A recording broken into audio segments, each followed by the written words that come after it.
જોઈએ અને એ ચર્ચા કરવા માટે મારી સાથે સીઆઈડી ક્રાઇમના એડીજીપી જોડાયા છે રાજકુમાર પાંડેનજી, સાથે જ પાર્થેશભાઈ ઠક્કર જોડાયા છે, કેનેડિયન સરકાર માન્ય ઇમિગ્રેશન કન્સલ્ટન્ટ છે, નિશિતભાઈ પટેલ ઇમિગ્રેશન એક્સપર્ટ છે. આપ ત્રણેયનું સ્વાગત છે. નિશિતભાઈ, શરૂઆત આપનાથી એટલા માટે કરવા માગીશ કે આપ એની સિસ્ટમને જાણો છો. આ આખું નેટવર્ક એજન્ટોનું છે શું અને આપણા લોકોને ગેરમાર્ગે કેવી રીતે દોરે છે અને કેટલા રૂપિયા લઈને દોરે છે? આજે જેવી રીતે આ ન્યૂઝમાં આવ્યું અને હું તો ખરેખર સીઆઈડી ક્રાઇમ જે આ પહેલ કરી એમણે એને હું બિરદાવીશ. અને લાસ્ટ ટાઈમ બી આપણે ડિબેટમાં એક વખત વાત કરી ચૂક્યા છીએ કે પંજાબની અંદર સ્ટેટ લાઇસન્સ હોય છે. જો તમને જાણીને એ આશ્ચર્ય થશે કે પંજાબની અંદર જો તમારે વિઝાનું કામ કરવું હોય તો પોલીસ ખાતું એનું એક વેરિફિકેશનની પ્રોસેસ કરે છે એજન્ટની સામે પહેલાં કોઈ કેસ કરેલા છે, નોંધાયેલા છે, એનું એજ્યુકેશન્સ, એનું નોલેજ, અને એના પછી પંજાબની અંદર એને લાઇસન્સ આપવામાં આવે છે. એ લાઇસન્સની અંદર એમના ગેરેન્ટર, એમના સર્ટિફિકેટ્સ, એમની જવાબદારી પણ પોલીસ લે છે અને એ જગ્યાએ પોલીસ વર્ષે 2 વર્ષે એમના ઓડિટ પણ કરતી હોય છે. તો રોનકભાઈ, તમારા માધ્યમથી હું પૂછીશ તો એવું શું ગુજરાતમાં ના થઈ શકે? પહેલાં તો ગુજરાતની અંદર જો ગુજરાત પોલીસ અથવા ગુજરાત સરકાર આની ઉપર કંઈક પહેલ કરે અને આની અંદર ગુજરાતની અંદરથી જો કોઈએ એજન્ટનું કામ કરવું હોય તો એને લાઇસન્સ પ્રક્રિયા જેવું એક કરવું જોઈએ. હવે હું વાત કરીશ તમારા થકી હજારો વિદ્યાર્થીઓ જે વિદેશ અભ્યાસ જવા માગશે, ચાહે કેર ઇમિગ્રેશન અમારા ત્યાંથી જાય અથવા કોઈ પણ કન્સલ્ટન્ટના ત્યાંથી જાય. પહેલી વસ્તુ છે, તમે તમારા કોઈ પણ કન્સલ્ટન્ટના ત્યાં ફાઇલ મૂકો. કોન્ટેક્ટ નંબર અને ઈમેલ આઈડી જે છે એ તમારો જ હોવો જોઈએ, એનો ભરપૂર આગ્રહ રાખો. તો ફોરેનની યુનિવર્સિટીઓ કોઈ પણ કન્ટ્રીની હશે એની માહિતી સીધી તમારા સુધી પહોંચશે.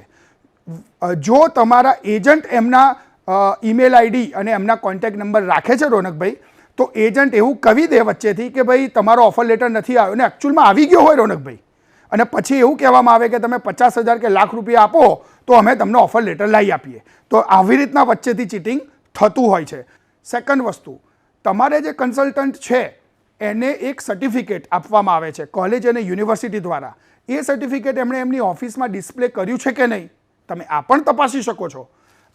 આની જોડે જોડે તમે એ કન્સલ્ટન્ટ જે તે યુનિવર્સિટી કોલેજ સિવાય ગવર્મેન્ટ, ત્યાંની ગવર્મેન્ટ હોય છે, એ પણ એમની રીતે અવેરનેસ માટે એમની ચેકલિસ્ટ. જો હું ઓસ્ટ્રેલિયાની વાત કરું તો ઓસ્ટ્રેલિયાની ગવર્મેન્ટે ઇન્ડિયાની કેટલી યુનિવર્સિટીઝ છે અને એ ઇન્ડિયાની યુનિવર્સિટીઝમાં કઈ યુનિવર્સિટી એ રેન્કની છે, કઈ યુનિવર્સિટી બી રેન્કની છે અને કઈ યુનિવર્સિટી ઇન્ડિયામાં છે પણ એ બ્લેકલિસ્ટ છે, આટલું બી લિસ્ટ એમની વેબસાઇટ ઉપર અવેલેબલ છે. સાહેબ નિશિતભાઈ, આપણા અનેક લોકો જાય છે ને તમારી પાછળ પટેલ લાગે, મારી પાછળ, અને આપણે તો બધા એવું કે પટેલ સરનેમ જોઈને અમેરિકાવાળા રિજેક્ટ કરી દે.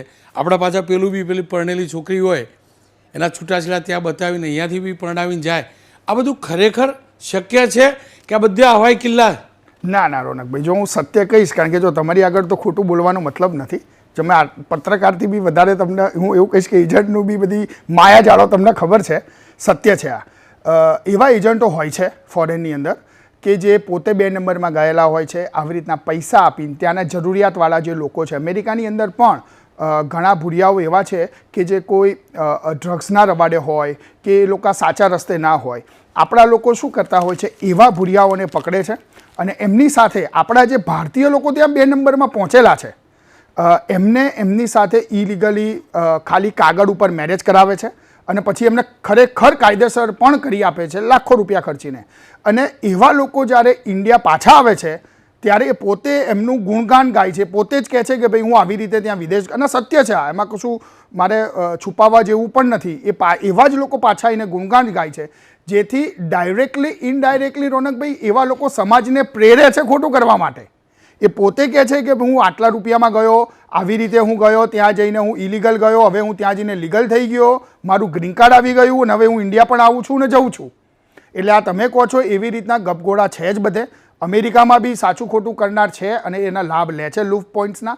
તમને બીજો એક જાણીને આશ્ચર્ય થશે કે ગુજરાત અને ભારતમાંથી મહિને માત્ર એક્ઝામ ફીનો એમનો ધંધો વકરો, કે આપણે ગુજરાતી ભાષામાં કહીએ કે એમનો ચાર્જિસ, એ લગભગ 100 કરોડની આજુબાજુ છે સાહેબ. પણ એનું રેગ્યુલેશન્સ કોઈ નથી કરતું. એનું રેગ્યુલેશન્સ કોઈના હાથમાં નથી. નિશ્ચિતભાઈ, આ પૂંઠાવાળી પ્રથા જે ચાલુ કે બીજાના પાસપોર્ટ ઉપર બીજો જતો રહે, ના, નાનો તો એટલે આવું સાંભળતો, હજી ચાલુ કે ના, પ્રથા હવે બદલાઈ? એમાં ઘણા અંશે કટ થઈ ગયું છે જ્યારથી બાયોમેટ્રિક આવ્યું છે. એ પ્રથા ઘણા અંશે બંધ થઈ ગઈ આ છે. તો બધા એમ ક્યાંક પેલા ઇમિગ્રેશનમાં અહીંયા એરપોર્ટ ઉપર આપણી ઓળખાણ, એજન્ટ ક્યાંક તો અમેરિકામાં આપણી ઓળખાણ, શિકાગો એરપોર્ટ ઉપર આપણો માણસ હોય, તમને જવા દે, આ બધું ખરું? હવે એનું તો હું એટલું ડિટેલમાં નથી જાણતો, એટલે હું એની ઉપર તો વધારે કેવી રીતના ઇમિગ્રેશનમાં એ લોકો કરતા હોય છે એનો મને ખ્યાલ નથી એટલો ડિટેલ્સમાં. પણ હા, એ જે પ્રથા પહેલાં હતી કદાચ એવી મેં પણ સાંભળી હતી, પણ અત્યારે એવું થવાની શક્યતા બહુ જ ઓછી છે.